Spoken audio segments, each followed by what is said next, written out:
Murder suspect dies after alleged poisoning in Burbus.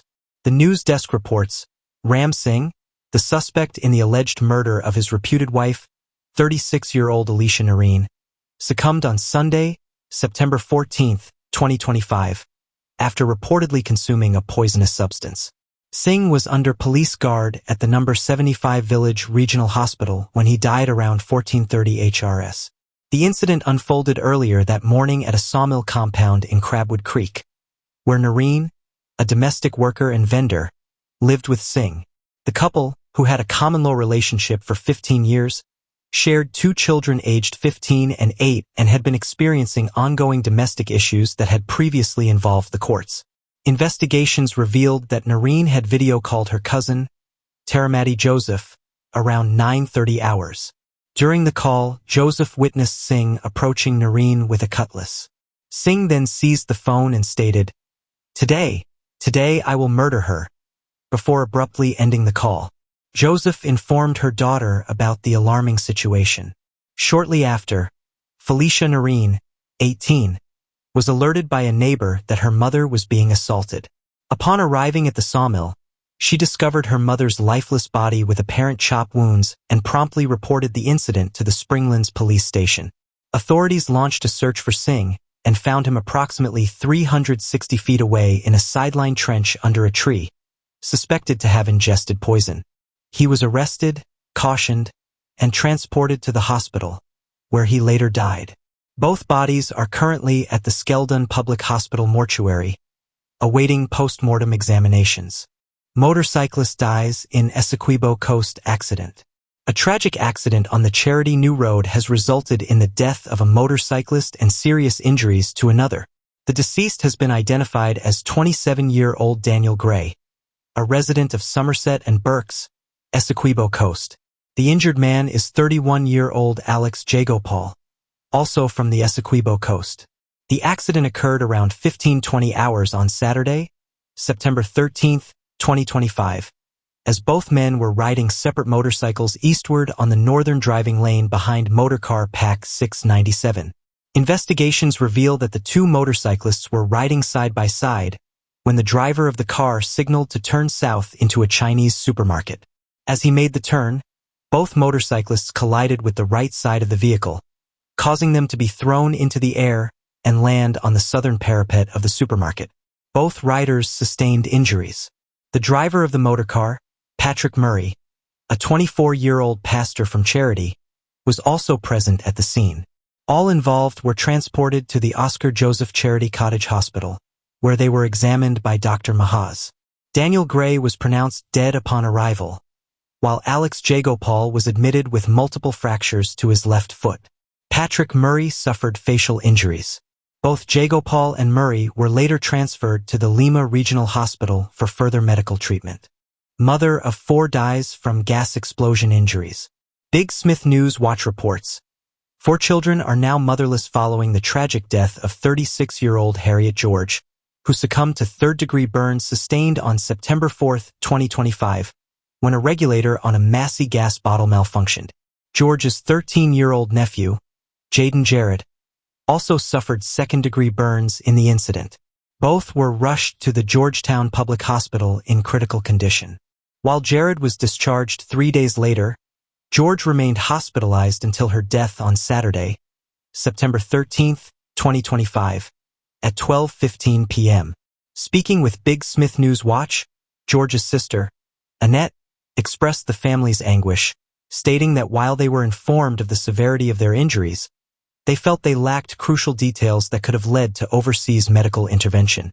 "We would have sold our house and car if needed to ensure her survival," Annette said. She has 4 children who are now left behind. Doctors indicated that Jaden, who has since recovered, will need about 9 months before returning to normalcy. On the morning of the incident, George and Jared were preparing to open their family business when they detected a gas smell. Before they could react, a loud explosion blew off the roof of their shop, causing their clothes to smoke and melt onto their skin without visible flames present. When contacted for a statement, Massey declined to comment directly on the incident but later issued a press release stating that an investigation revealed the explosion was due to a faulty regulator. Police arrest mastermind behind acid attack in Georgetown. Newsroom reports. Police have apprehended the mastermind behind a disturbing acid-throwing incident that left 2 women injured earlier this month at the intersection of Middle and East Streets. The suspect, identified as 32-year-old Karen Daniels, a driver from Utflugt, West Coast Demerara, has confessed to his role in the crime. Crime Chief Wendell Blanham confirmed that Daniels is cooperating with investigators and remains in custody as the investigation unfolds. The incident, which occurred on September 3rd, targeted 23-year-old Jalisha Leach, with 20-year-old Nirmala Sukraj also suffering injuries during the attack. According to sources, investigations revealed that Leach was the primary target. She and Daniels had previously been in an intimate relationship that ended, yet Leach was reportedly still pursuing him. Daniels indicated to investigators that ongoing tensions with Leach led him to seek assistance from 2 men, including the prime suspect, to rough her up. However, the prime suspect suggested a more severe approach, using acid. On the day of the attack, Daniels allegedly dropped off his wife at Balwant Singh Hospital before picking up the prime suspect and another masked accomplice. He provided the getaway vehicle and even acquired a false license plate to disguise it. Reports state that it was the prime suspect who threw the acid on Leach outside the city hospital, inadvertently injuring Sukraj in the process. Investigators are actively pursuing the prime suspect, who remains at large. The situation has raised concerns within the community, prompting calls for increased safety measures and support for victims of such violent crimes. As the investigation continues, police are urging anyone with additional information to come forward.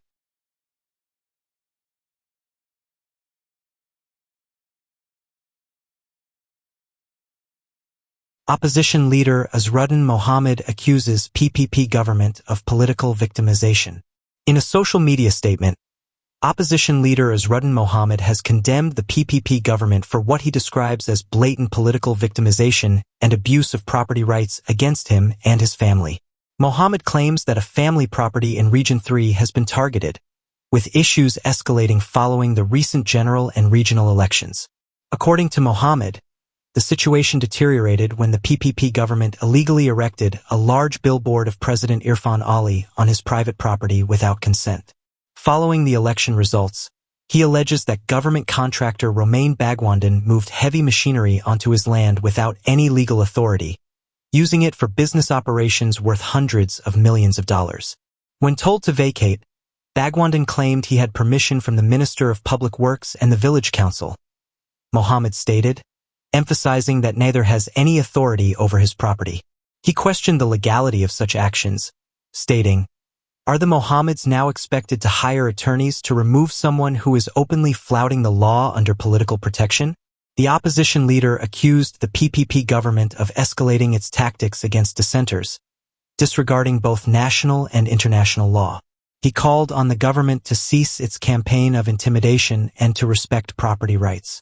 This is not just a land dispute. It's a clear example of the PPP's misuse of state influence to punish those who dare to challenge them, he added. The statement has drawn attention from both the public and the international community, as the opposition calls for integrity and adherence to the law in handling such matters. 2 men sentenced for drug trafficking in Georgetown and Sparendam. 2 men were sentenced on Monday after pleading guilty to drug trafficking offenses in separate magistrates' courts. In Georgetown, Jason Bascom appeared before Magistrate Azor, admitting to possession of 4.078 kilograms of cannabis for trafficking purposes. He received a 3-year prison sentence and a fine of GYD $30,000, as reported in the latest updates from the Customs Anti-Narcotic Unit, CANU. Meanwhile, at Sparendam Magistrates Court, Colin Moore pleaded guilty to possession of 16.784 kilograms of cocaine for trafficking. Magistrate Nurse sentenced him to 4 years in prison and imposed a hefty fine of GYD $170,000. This conviction follows an operation in July 2025, where Moore and 2 others were remanded after agents discovered the cocaine at Turkian/Movietown. CANU has included both cases in its public court updates, highlighting the ongoing efforts to combat drug trafficking in the region. Motorcyclist and passenger killed in East Burbus collision. A tragic accident on the number 11 public road has claimed the lives of a motorcyclist and his pillion rider in the early hours of Sunday, September 14, 2025. The deceased have been identified as 29-year-old Chris Ramphal from Chesney, Corentyne, and 18-year-old Malcolm Purton, known as Malier, from Lot 135 Firish Village, Corentyne. According to police reports, the collision occurred around 1:40 hours when Ramphal was riding motorcycle number CP8880 westward at a high speed, with Purton as his passenger. Neither was wearing a safety helmet at the time. The motorcar involved in the incident, identified as number HC4710, was driven by 48-year-old Madre Ramsamy from Lancaster Village, who was heading in the opposite direction. Ramsamy reported that the motorcycle had no headlight and was approaching in his lane.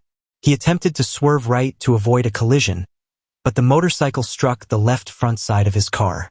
Following the impact, both Ramphal and Purton were thrown onto the northern side of the road, suffering severe injuries. They were picked up by bystanders in unconscious conditions and transported to the New Amsterdam Public Hospital, where they were pronounced dead on arrival. Both bodies have been taken to the Arokium Funeral Home, pending post-mortem examinations. Ramsamy was arrested at the scene and is currently in custody at the Central Police Station as the investigation continues. Former MP Mervyn Williams resigns from PNC/R, vows to continue advocacy for Indigenous peoples. In a heartfelt announcement, former Member of Parliament Mervyn Williams declared his resignation from the People's National Congress Reform, PNC/R, and its Central Executive Committee during a televised address. The decision, he stated, was made with a heavy heart and was influenced by unfortunate occurrences that he has observed in recent weeks. Williams, who previously garnered the second highest number of votes at the party's biennial Congress, emphasized that his decision to step down was not impulsive. He revealed that he had been considering this move even before September 1st, but postponed it out of a sense of duty, commitment, and loyalty to the party. While Williams did not elaborate on the specific issues prompting his departure, he expressed deep gratitude to party members and supporters for their love, warm affection, and tremendous support throughout his tenure. He also thanked the executive committee, his colleagues, and the party leader for the opportunity to serve, particularly through the PNC's initiative Nation Watch. Reiterating his commitment to social justice, Williams pledged to remain a strong advocate for Guyana's indigenous peoples. "I will continue to fight for justice, fairness, and equality until the day of my last breath," he affirmed. As Williams steps away from formal politics, his dedication to serving vulnerable communities in Guyana remains unwavering, leaving an impact that resonates beyond party lines. New local government minister Priya Manikchand sets priorities on first day. Priya Manikchand wasted no time in outlining her priorities on her first day as Minister of Local Government and Regional Development. She emphasized the urgent need for contractors to fulfill long-delayed projects, starting with the flagship Bamia Primary School in Region 10. In a Facebook post titled, Day 1, Different Ministry, Continuous Service, Manikchand shared her visit to the construction site just outside Linden, where she asserted that the school must be completed without further excuses. "This school will be completed and the children will enjoy the benefit that the government intended. No ifs and buts. It will finish," she declared, stressing that contractors have been given strict new timelines. "They either finish the project in accordance with our newly set timelines or someone else will," she warned. The Bamia Primary School project, which has been underway since November 2021, was awarded to St. Tment Investment Incorporated, originally scheduled for earlier completion. The school has encountered several delays due to labor shortages, increased material costs, and adverse weather conditions. As of April this year, the facility was reported to be in its final stages, needing only minor electrical installations, lighting fixtures, and limited plumbing work. A joint inspection led by Regional Executive Officer Dwight John and consultant Rudolph Anthony of ENA Consultants Incorporated confirmed that work was progressing satisfactorily, with hopes for the school to be operational by the September 2025 academic year. Once completed, the state-of-the-art campus will be one of the most modern educational institutions in Region 10, featuring 44 classrooms, a gymnasium, auditorium, science laboratory, music room, library, smart classrooms, and modern restroom facilities. This expansive facility aims to accommodate a growing student population and provide a comprehensive learning environment. The Linden community has eagerly anticipated the school's completion, viewing it as a transformative addition to the region's educational landscape. Kerwin Bowlers, a representative from St. Investment Incorporated, expressed optimism about achieving the final milestone, stating, "We are proud to have brought this project to its final stage and look forward to officially handing it over to the region and the young minds who will benefit from it." With Minister Manik Chand making the completion of the Bamia Primary School a top priority, contractors are now under pressure to meet the renewed deadlines and ensure that the long-promised opening becomes a reality. Opposition leader Azruddin Mohammed accuses PPP government of political victimization. In a social media statement, opposition leader Azruddin Mohammed has condemned the PPP government for what he describes as blatant political victimization and abuse of property rights against him and his family. Mohammed claims that a family property in Region 3 has been targeted, with issues escalating following the recent general and regional elections.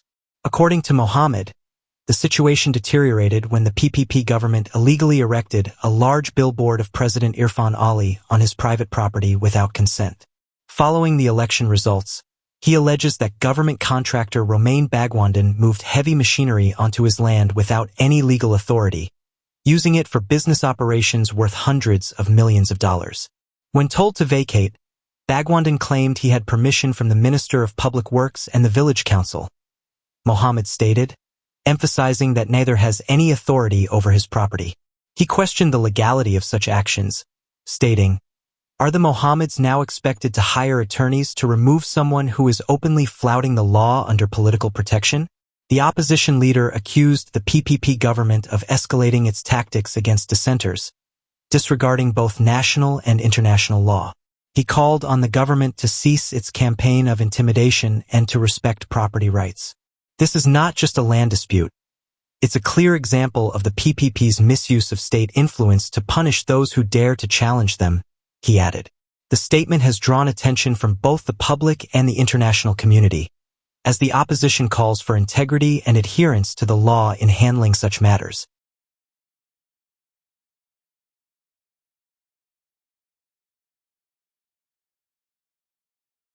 Minister Walrond holds first meeting with heads of department. Newly appointed Minister of Home Affairs, Honorable Wanij Walrond, convened her inaugural meeting with the ministry's heads of department this morning. She was warmly welcomed by senior officials and staff in the boardroom. Expressing gratitude for the reception, Minister Walrond emphasized her commitment to collaborative leadership. "This is an opportunity for a reset, a rethink of how we deliver services to our citizens in a growing country," she stated. She encouraged open dialogue about both challenges and solutions to enhance the ministry's effectiveness. Permanent Secretary Andre Alai welcomed the minister on behalf of the staff, highlighting their readiness to support her leadership.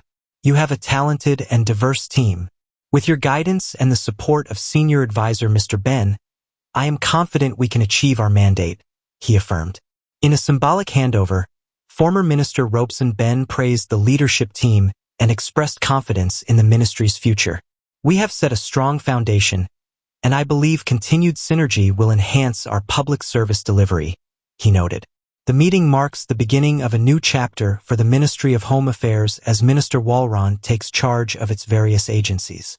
PNCR Robert Wayne Maison and Sherwayne Holder resigns.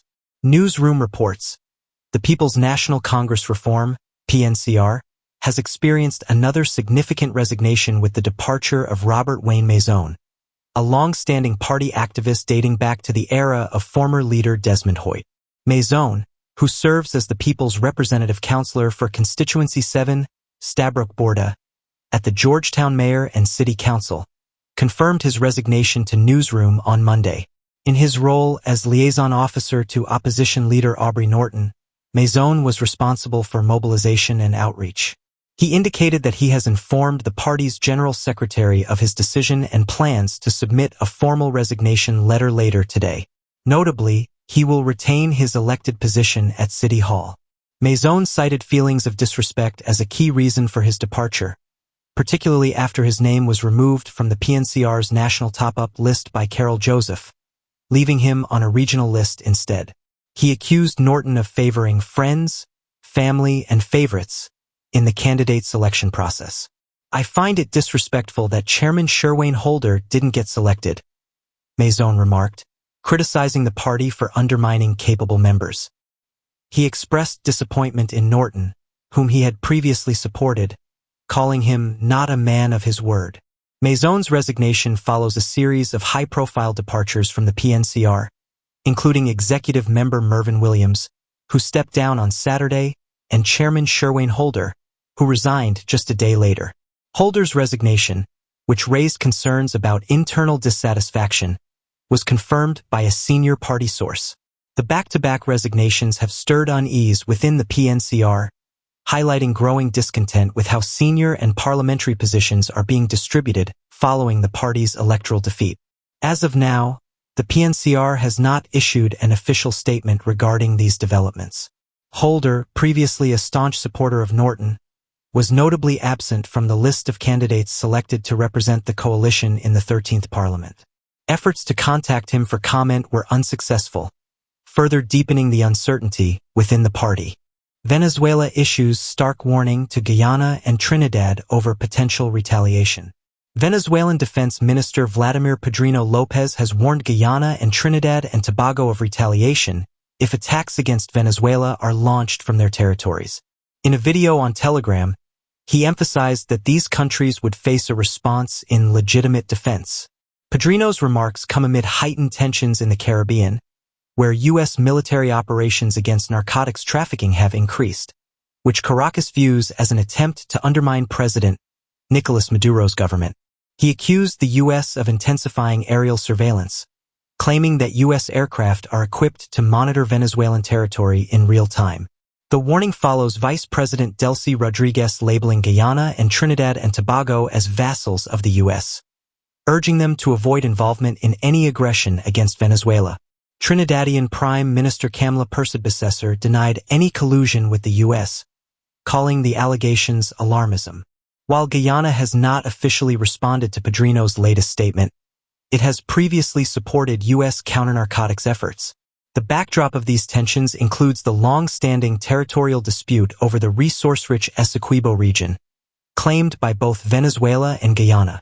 In related news, U.S. President Donald Trump described Venezuela as a hub for narcotics smuggling and criminal migration, emphasizing a crackdown on gangs like the Tren de Aragua.